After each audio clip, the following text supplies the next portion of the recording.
তো গাইস, এটা হচ্ছে মির্জুমালা মাজার শরীফ, যেখানে মির্জুমালা নামের যে ব্যক্তি আছে তার সমাধিও আছে এখানে। Is the historical person.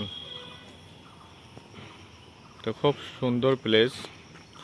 তো এই মির্জুমালায় আমরা আছি। আজকে কিছু আমাদের বক্তব্য আছে যেগুলো আপনাদের সঙ্গে রাখবো আমরা।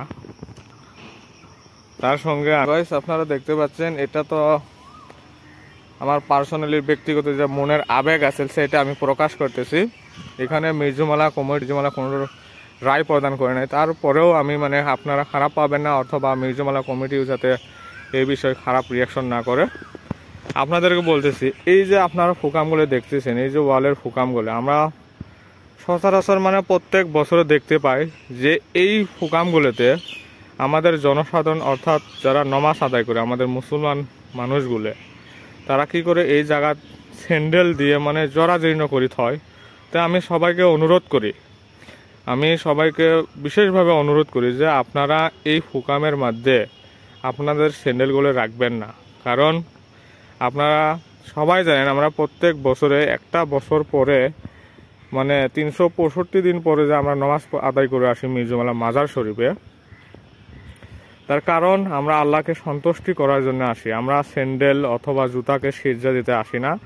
তাই আপনাদেরকে বিশেষভাবে অনুরোধ করলাম আমি যে আপনারা কেউ স্যান্ডেলগুলো এই ফুকামের মধ্যে, অর্থাৎ এই গাছের নিচে যে স্থান আছে এইগুলোতেও রাখা যাবে না। আমার